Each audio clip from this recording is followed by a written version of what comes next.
And now your host of Where's My Parachute? It's Steve Lemieux. Hey, Nice. what's going on, guys? Dude, how about that open? That's killer. Isn't that cool? Yeah. So, welcome. I got Matt in the box today. Thank you, Matt. How's it going, Steve? Good to have you brother. back. Good to have you. And I have Matt also in the chair to my right. Matt Hogsett. That's two times in a row we've had two Matts. Yeah, there are too many. It's They're pretty too wild. many. Can't do Just this start anymore. going by Matthew. So That's it. there you go. So Matt Hogsett works with me at Dominus Commercial, and I've got a very special guest today because he brought beer. And Gotta that's bring beer. Mr. Michael Peticolas. Hey, man, happy to be here. Thanks for having me, Welcome guys. to I the appreciate it. show. Welcome to the show. Cool. I love the beer. What am I drinking here? So I brought two beers with me today. I brought Golden Opportunity and Sit Down or I'll Sit You Down. And since you were so ridiculously late before we started this segment and we're flustered, I thought, man, Lemieux, what he needs the big beer. That's Sit Down or I'll Sit You Down. Sit That's down. a double IPA, 10% alcohol, loaded with hops, loaded with malt. It will sit you down. see So if- enjoy. I will. And Matt's already about 1.5 in. So I hope I can stand up when we're done. no, You got no the need. beep button ready? That's right. It's only going to increase the entertainment value of your show. Awesome. Yeah, good. So, well, let's jump into it. So the show is about hopefully giving out some advice and some experience share so that other entrepreneurs can learn from our failures, our successes, things you do different, etc. Interestingly, so I know you, so there's probably about 1.8 million corporate attorneys in the United States that want to be brewmasters and want to have a brewery.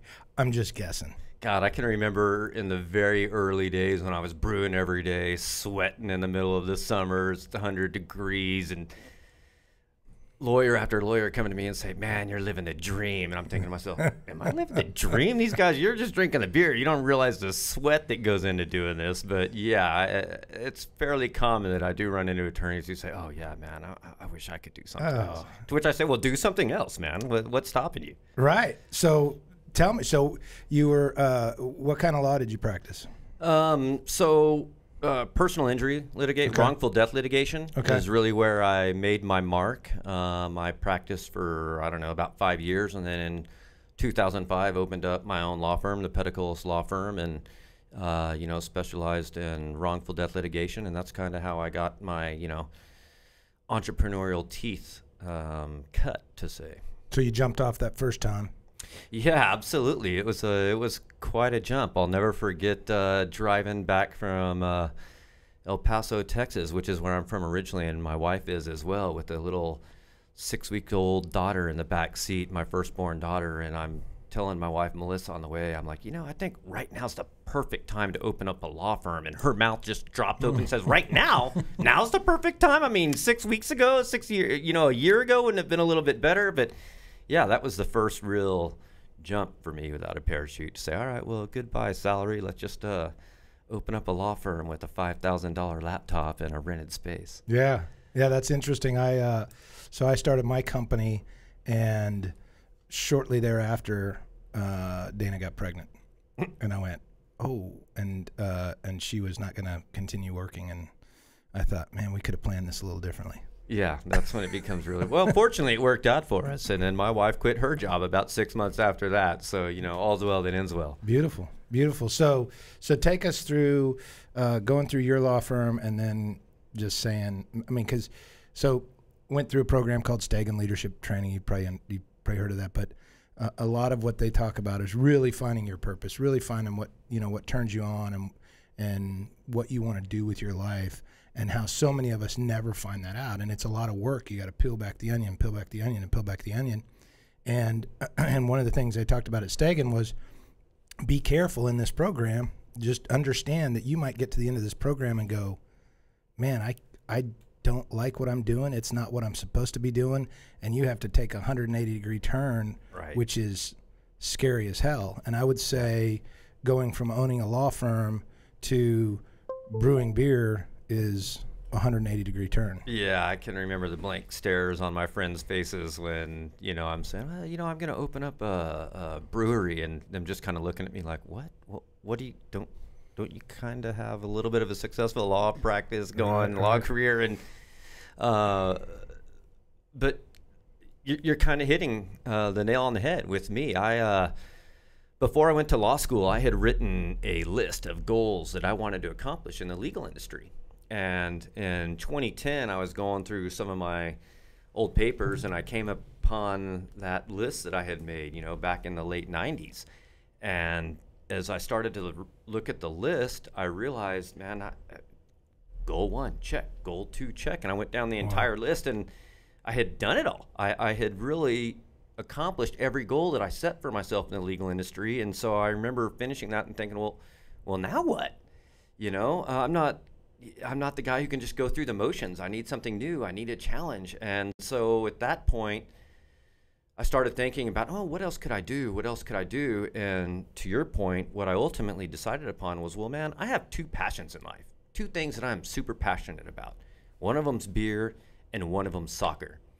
And so why don't I do that, right? And my initial thought was, all right, let's look into this soccer gig. And unfortunately, you know, soccer's not huge in the United States and not massive in Dallas. There's definitely a following with FC Dallas. And I really couldn't, there was no interest in a wrong side of 35, blown out ACL, you know, left midfielder. So there wasn't anything like that was going to go down. But really the only thing I could find was like the lowest level entry position, and, you know, having operated my own law firm, I just didn't want to go through all that, you know, starting at the bottom. I'm the kind of guy, you don't need to, you know, it's about doing the work. I feared getting into a job where, oh man, you know, you need to see me at 8, you need to see me at 5. I would always leave at 4. Hey, you know, I didn't want to hear someone say, hey, Peticolas, it's 4 o'clock. Where are you going? It's, well, dude, I was here at 6 a.m., man. You got here at 9. That's why you're here every night till 7. I just didn't want to have to go through that. And so I had been brewing beer in my backyard for, you know, many years. And, you know, I had received a business plan to invest in a brewery, actually. And my wife and I kind of at this time were talking about, hey, what do you like about this plan? What do you not like about the plan? Should we invest in this? What would we do differently? And then one night when we were literally lying in bed, she says, you know, why don't we do this ourselves? And that's really when the proverbial light bulb went off over my head. And I'm like, yeah, why don't we do this ourselves? And that's when I started to put a business plan together. This was 2010, and I wrote the business plan that year, and then started to realize, well, I mean, Dallas at the time was the largest city in the United States without its own brewery. So I thought, well, either no one's capitalized on the opportunity or there's no market for it. And ultimately, I decided it was the former rather than the latter. But clearly, I a market for it. Yeah, but you know, you have to consider that, right? If you Sure. don't consider that, then you know you're making a mistake. You're doing yourself a disservice if you don't really consider that as an outcome. But you know, fortunately, that has worked out well for me as well. So I enrolled with the American Brewers Guild and took their intensive brewing science and engineering course so I could figure out how to scale the little 5-gallon batches I was doing at home in my backyard to, you know, the 500 gallons that we do at a time at the brewery that Matt's visited many, many times. Yeah. Cool. You've been I am there, a huh? member. Yes. Yeah. There's Division 1, Division 2. The Division 1 sold out within minutes, so I had to settle for a Division 2. Yeah, we've got a brewery club, but hey, man, it'll come up for renewal in November or December this year, and you know there is promotion, right? So I can you make know, the A team. Yes, do it. Okay, so I've got a question for you. I want you to guess why I'm wearing a Fuel City hat. Tacos? Well, I ended up getting tacos. Yes. Good call. So you ran out of gas? You have to. You have to. Right? No. Do you know how hard it is to find a Coors or Budweiser hat in this town? Good. I hope it's like nearly impossible. I stopped at about 10 places today. Oh, just to rip me? Trying to find a What a Coors jackass. hat. Trying to find a Coors hat. And so I'm at Fuel City, and that was my last stop. And I That's went, great. all right, well, I'll get a Fuel City hat. A buddy of mine not too long ago, I showed up at a bar and I sat down and there was, I'm not going to say what the beer was, but something like a Miller Lite or a Coors Light or a Bud Light sat down right as I'm sitting down. And I'm like, what the hell is this? And ultimately he said, I told the bartender to bring me the absolute worst beer that they had. It's on me, great. so enjoy. That's awesome. I Cool. like that ribbing. Good. So let me ask you just a little bit more vulnerable and personal. Were you pretty financially successful at that time? You had the ability to put a significant amount of personal money into it, or was it somewhat of a struggle? Do you have partners? Did you have investors? Take us through that, how you funded it. Yeah, that's a good question because starting a brewery, it's all capital intensive at the outset, right? You're purchasing large stainless steel vessels that are quite pricey and quite specialized. So getting the brewery up and running is really where all that capital expenditure is when you're starting the business. So I went through a couple different things. When I initially started, my plan was let's do what every other brewery in America does. Let's round up some investors and get some investment dollars and have them help us fund the brewery.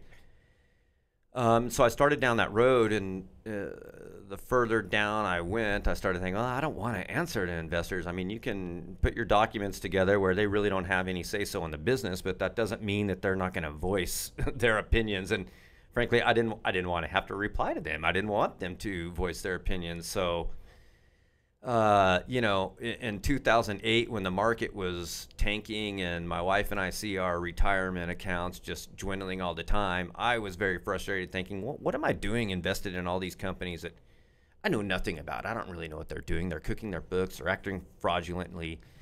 And so ultimately we decided, you know what, we've invested in those guys. Let's not invest in those guys. Let's invest in ourselves. And so we decided, all right, let's go ahead and bite the bullet, and that is definitely something that makes us unique and a little bit different than most breweries, that I own 100% of it. Fortunately, my law practice allowed me to fund it, without going to a bank, without going to any investors. So, from that initial day to this day, I definitely own 100% of it. But, you talk about vulnerability. Writing that check is when it got real, right? Oh, yeah. It's like, all right, I'm putting this business plan together and we're doing all this and everything's hunky-dory, but when it came down to write that check for all the equipment that was going to be delivered in X number of days, that's when it's like, oh, dude, yeah, so this is real. This could be gone, Yeah, so it fails and you're back to practicing law pretty quick. Well, and I always thought, it's not a bad backup plan to have, practicing law, it's not. In fact, I thought I would build up the brewery till it could operate on its own, and I'd go back to practicing law. But the fact of the matter is, I'm having a whole hell of a lot more fun doing this than practicing law, so I don't really see that in the cards for the future. I doubt that's going to happen. Yeah, I'd probably start another business before that happens. Yeah, cool. So tell us, how big is the company now? How many employees do you have? What's your kind of volume, and comparatively speaking, because obviously since you researched it and there weren't very many breweries or any in Dallas, that's clearly not the case now. There are dozens and dozens. I don't know how many, but they're everywhere. So when I opened up, I was the 4th brewery in North Texas, and I missed being the 3rd brewery by a month. Fast forward, that was in 2011. Yeah. And fast forward today, 2018, there's like 50, 55, 60. Breweries now in North Texas. People tell me about, hey, this one's open. I can't even keep track of it anymore. Sure. And their beer sucks. Yours is really good. Ours is exceptional. Ours is absolutely the best out. There are other brewers that make very good beer out there in North Texas, but I do think that's something that again distinguishes us from a lot of our competitors, is the quality of our beer and the dedication we put to the quality of the beer, and our unquenching desire to make sure it is exceptional. And if it's not, we toss it down the drain. 2 weeks ago we were going to put out a new beer, and when push came to shove, we were tasting it like, yeah, we're a good beer. I think some brewers would be proud of this beer, but it just doesn't measure up to our standards. And what did we do? We dumped it, and would rather take that hit, losing that cost of goods to produce it, than putting out something in the market that has our brand on it that we do not believe is exceptional. We're not looking for good. We're not looking for okay. We're looking for exceptional. Sure. That's great. That's great. And so what's your volume, like comparatively speaking, to the 60 year? Yeah. So, what do you rank? Again, I always do this, but I think it's important. I'm a little bit different. When I started, I worked at the brewery by myself for a year. I brewed all the beer. I kegged all the beer. I delivered all the beer. I was the only rep. And I fortunately had a bunch of volunteers. That's the beauty of the brew industry. People want to come learn about beer. They want to help you out. They want to put in some sweat equity. And so I definitely utilized my volunteer pool, but worked there by myself for a year, put out about just shy of 800 barrels. Fast forward to today, and we're still just a very small brewery. We did 5,000 barrels last year. We'll increase that this year, but now we're up to 20 employees, and the lion's share of those employees all came from my volunteer pool. I was able to work alongside with these, quote, volunteers, and ultimately they learned about who I am and who the company is, and I learned about who they were, and it's like an extended interview process. So as a result, I've developed a team that's just second to none. I mean, our guys stick around and stay forever. Cool. I mean, that was a goal of mine. It's like I want to rewind the clock to 1950, where you worked for a company your entire career. And right. So, for me, it's about making sure the benefits are awesome and the PTOs, everything. I want it to be an awesome experience for our guys so that they're sticking around. And, knock on wood, so far that's what's happened. I've noticed that I see the same faces every time I go. I go quite often. But they've been there for years. Before the tap room was even open, I was just knocking on your door to try to get a sample or something. Free beer. Yeah, no doubt. That's been a big part of it. I've always told people that I'm not in the beer industry. I do not believe I'm in the beer industry. When I wrote the business plan, I didn't write it as if I was in the beer industry. I wrote it as if I were in the entertainment industry. I'm a big believer that people drink because they want to be entertained. They want to have a good time. And so, yeah, I mean, we were 5 years in before we even opened up a tap room. The only time you could come was to a tour, and, who was doing the tours? I was there for 5 years doing the tours because I wanted to connect with people, right? It's about the connection. It's about drinking that beer and having a good time and enjoying the experience. That's why even our logo, there's so much of our story wrapped up into this logo, and just talking about the logo can tell you so much about our company. And then when you're talking to consumers and it's your product and they see your passion for it and your desire for it, they're going to latch onto it. And the next thing you know, they're telling other people. And that was always my goal at the start. We didn't spend money on advertising. My goal was to make my consumers my marketing stars.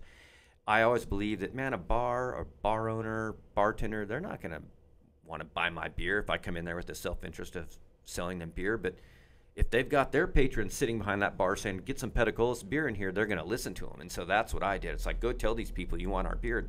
For 5 years, we didn't even have a salesman. We didn't have anybody go out in the market. The only way you got our beer is if you called us. So Velvet Hammer, biggest seller? Or yes, okay. by far. Velvet Hammer was the first beer I brewed on December 30th of 2011. I'll never forget that day. Such a good beer. I'll never forget the launch at the Meddlesome Moth and how successful that thing was. I was so fearful it was just going to be a big bomb, and then it turned into this huge success and poured beer faster than the Moth had ever poured beer before. And those guys who know beer like nobody's business were like, dude, you haven't hit a home run with this. You've hit a grand slam. Nice. And, heck, that beer's just kind of taken on a life of its own. A band's written a song about it. A lady's made soap out of it. Guy's named his motorcycle out of it. And yeah, it's almost 50% of our sales. Wow, that's cool. Yeah. And are you still doing Prime Minister, or was that a short run? Prime Minister. So what we do, we have 5 beers that we do at all times, year-round beers that are always available, and then we always have 1 or 2 limited releases that are available throughout the year. Prime Minister is definitely one of those, and it's definitely one.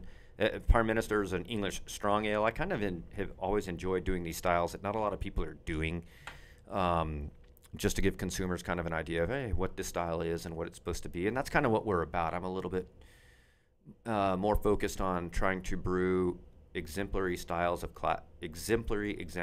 of classic styles. And Sure. So brewing that beer was a big win for us, and it's been asked for enough that it's absolutely going to make it back into the rotation. It's really just kind of a matter of when. Yeah, I think I like that better than the Hammer. I loved it. Everyone's got their favorite beer. Yeah. I love it, and I love hearing Hammer's my favorite beer, but I much more enjoy people saying something like Prime Minister that's been out maybe 2 times in the market. Or yeah, when I went to the Moth and they were done with it, I was going, when's it coming back? They said, we don't know. Yeah, the funny thing is I walked in there one day and they had stored a keg for like 6 months and had it on tap, and strong ales typically do well with time, and I hadn't had it, and then I tasted it. I'm like, oh my God, I think this beer is better now than when it was fresh. So as we brew more of that, we will be storing and aging more of that, as we do with some of our other beers as well, like the Duke, which is a barley wine. And Nice. Yeah. Cool. You got what do you got? Yeah, well, you were talking about there's dozens of breweries that are being opened every year, and Peticolas is already starting to make a name for itself, and this is kind of a good segue into Cal Newport, and he preaches just be so good that they can't ignore you, and I think that's Peticolas, 100%. That's what it's about, for sure. Yeah, and there's a lot of people, especially the millennial, I hate to say that word, but that generation where we want to just go out and follow our passion and do what makes us feel good and all that. Well, Cal Newport was proposing that there's two different mindsets. There's a craftsman mindset and a passion mindset. The craftsman is what kind of value am I bringing to the world? And the passion mindset is what can be good for me. And if somebody has that mindset, they're always going to be shopping throughout their entire life. They're never going to be happy. But the craftsman, what am I bringing to the world? That's something that has to be curated over time. And a lot of that is what he calls career capital, which is building rare and valuable skills that you can invest into newer opportunities or projects that you want to work on. And, I don't think the brewing company would be around if you hadn't taken that initial step when you were driving in the car with your wife saying, I think I'm going to open up my own shop, because that got the wheels turning. And then you might not, because you've actually been able to use a lot of your legal work in this business, and there are other breweries around because of you. Yeah, I hate to take credit for that. I mean, I definitely did change the law to allow for a brewery to exist where in the design district where I am now, you could not do that. You could not brew beer where the brewery is now before I started down this road. So yeah, I definitely, we all have our strengths and weaknesses, and one of my strengths is the legal industry. So, I was fortunately able to, make some changes to the law. I just did something. You guys keep going. All right. Well, Lemure's trying to kick us off. I don't know if we're on or not, but Are we on? Yeah. The thing I will say, it's about that connection. It's about telling that story and being the guy who's in there who delivering the beer. It makes it a lot more likely that someone's going to want to sell your beer if you were in there delivering it and brewing it. Mm-hmm. When someone walks in and says, hey, man, what should I try? That server is going to be a lot more likely to say, oh, man, Michael Peticolas was just in here. He brewed that beer. He kegged it. He delivered it. They're much more likely to offer that beer. And, I like what the quote for me, and what a lot of brewers want to do is they want to get their beer anywhere and everywhere as quickly as they can. And that was never my goal. I'm not about getting big. I don't care about being big. I want to be great. And that's been really the kind of underlying driver for me. I don't want to be big. I want to be great. And so I'm not worried about, getting big at the expense of everything else, because I want to provide a top-notch quality product, just like he said, make it so good that, they're not going to say no. Mm-hmm. So what do you think the catalyst was for you when you were starting your own shop? Like when you made that initial decision when you were driving to Dallas, what made you say, hey, I want to open up my own law firm? That I come from a long line of lawyers, actually. I'm a fifth-generation Texas trial attorney, and I will never forget my dad. I can't remember when he said this, how, what age I was or what grade I was in, but one thing that he mentioned to me was, man, if you ever really want to make it in the legal industry, you've got to have your name on the door. He had his own law firm. My grandfather had his own law firm, and that's when I'm like, yes, okay. So I knew that at some point I would open my own law firm, because that's really what the desire was. And that always rang true with me. Man, if you really want to make it in this business, you got to have your name on the door. And so that was big impetus for me saying, you know what, why not now? Why not now? If I were a 60-year-old attorney who had been beaten down by people, employers all his life, and looking at myself back in the mirror and having never tried it, I wouldn't have been able to look at myself in the mirror. So, I was like, I've got to do it, and that's why I did it. Cool, man. So a few minutes ago you mentioned this, and by the way, Matt was just sucking up to you for more free beer. We'll see He's getting way too serious. This is not that serious of a show. We can pour some right now. Show. Yeah, right? Hey, we're having fun. You're not having Yeah. fun over there? Knocking off the mics and, I mean, this is fun, I was right? having fun until my mic got knocked off. Yeah. We had Oh, half well. a beer. What's that? Only half a beer. I know. Well, hey, half a beer is good. Sit down. Okay, so one thing you mentioned, which is interesting, and it kind of goes back to what we do a little bit, but you talked about you would love for it to, or you want to be, you kind of want it to go back to that point where people work for one company forever, their lifetime, and it's a family, and it's a so one of the things that we do is we go out and find people awesome workspace, right? We go find cool workspace. We help them design and develop and figure out what's going to reflect their culture, what reflects their vision and their values, what allows them to attract and retain talent. And I think that a lot of that goes back to what you were saying is if your company has the right culture, the right values and vision, and everybody buys into it, and you're a man of your word and you really follow through on what you're doing, like taking care of my employees. That's one of our, that's big value of a lot of companies, especially, and this whole culture thing is really, taken off today, especially with our young, the younger workforce. They want that. They're not necessarily chasing the dollar, but they're chasing somewhere that they feel comfortable and want to be. So yeah, that's what it's about. And that's what it's about for me too. I don't want to have a job that it's like you're not excited to go do or you don't enjoy. It's not just that I want this for my employees. I want that for myself too. I want to be excited when I go to work, and I want to be able to have a beer at work if I'm going to have a beer at work. And we don't have any vacation days. It's unlimited PTO. Just get together with your crew, take as many days off as your crew says. Yeah, that's fine. We have some people who take massive advantage of it and are off over 20 days a year, and then we have some. It's like, dude, you've got to leave. You've got to get out of here. But it's culture.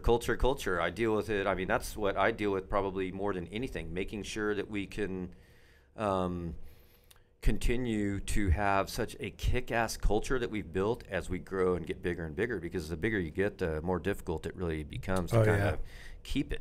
And then you get those sometimes those rotten eggs in there that kind of goof it up, and you gotta nip that in the bud real quick. That's right. It can happen for sure. Yeah.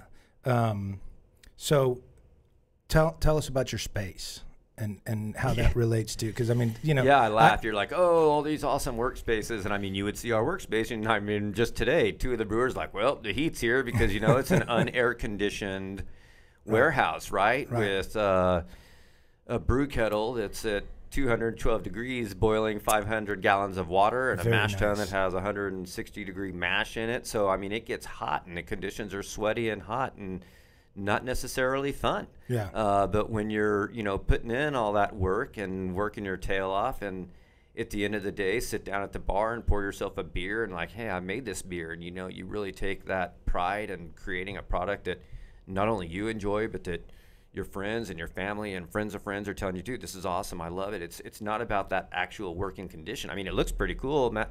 Awesome, cool stainless steel vessels around, right? And 8 taps in the grain room that we can drink from, and 17 in the tap room that you can drink from, and thankfully the tap room's air conditioned, so you can get a retrieve in there, and there's a nice big huge walk-in cooler that you can go cool off in. But I think the novelty of, hey man, this looks really cool, wears off when you're emptying your second mash tun and you're sweating and losing 2 pounds of water out of your body as you go through your shift. Sure. So, hey, we need to wrap up here pretty quick, but already? I thought we were just getting started. Isn't that amazing? Yeah. It goes super quick. Right. I need to start doing a 5-hour show. Yeah. This isn't what we're doing? I know all the guests would enjoy that. Yeah, your listeners too. All right. We're back for hour 3. But so kind of close us out with first of all, if you have any advice for, somebody that's that wants to get into the brewing business, or any other advice to an entrepreneur that's looking or thinking about starting a business, especially one that's like completely outside of what they are currently doing, but also so that's kind of part one. Part two is, I'm sure you've been approached from some of the larger breweries. They do that all the time. And so what's the future look like? What's the next 5 to 10 years look like? Is there a liquidity event that may happen, or is this a heart and soul hobby that you just happen to be making money on, or take us through that? So those are my two kind of wrap up questions. Those are That's two questions, one with two subparts. So Right. let me take your first question first, which is my advice to someone who wants to enter the brewing industry. I would actually say don't do it. The time has come. It's passed you up. Okay. Craft beer has been on fire and was on fire all through the past decade, right? But the craft brew share is continuing to grow, but not nearly at the rate of breweries that are opening. So we're really taking from each other, and so if you're not coming in with something new or unique, it's going to be very, very difficult. I actually think it's a really there's a big tide coming. There's going to be a lot of breweries who are hurting and suffering, and some that have already closed. And I think you're going to see more of that. So Too much beer, not enough taps. Yeah, I would say that's right. That's right. Just being new doesn't really cut it anymore on day one. Yeah, new beer. Let me try that. But when there's 50 of you, there's not enough tap handles for that. So I would say do something else. I think it's too late for you. There are exceptions, of course, but the bigger question of what advice. The one piece of advice that I really do give people, and I alluded to this earlier when I mentioned, I really thought about, is there actually a market for it? Because this can fail, right? And you need to take that into consideration. But it's writing a proper business plan. I did not have any idea how to write a business plan. I opened up a law firm with zero plan at all. Unfortunately, it worked for me. But something as complex as operating a brewery or most businesses, I would say sit down and write a proper business plan. And if you don't know how to write a proper business plan, do what I did. Go buy the books. Learn how to write a proper business plan, because it is going to force you to make the difficult decisions. It's going to force you into the real weaknesses of your plan. Everyone wants to talk about how awesome it's going to be, but you have to address the worst of the worst. And if you're not doing that up front, you might jump into something before you've really thought it all the way through. So that would be my advice, Awesome. To just any entrepreneur who's thinking about opening up any business. Good stuff. And then, yes, you're right. I have been approached on multiple occasions to purchase my brewery.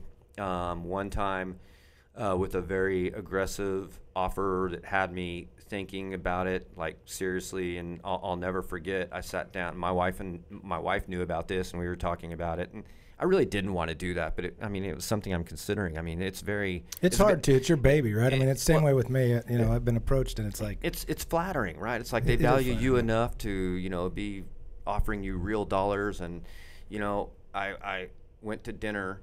And I was sitting there with my wife and my 3 kids, and I said, someone wants to buy our brewery. And within about 25 seconds, all 3 of my kids were literally crying at the dinner table at a restaurant. And I thought to myself, well, man, if that's not a sign, then nothing is.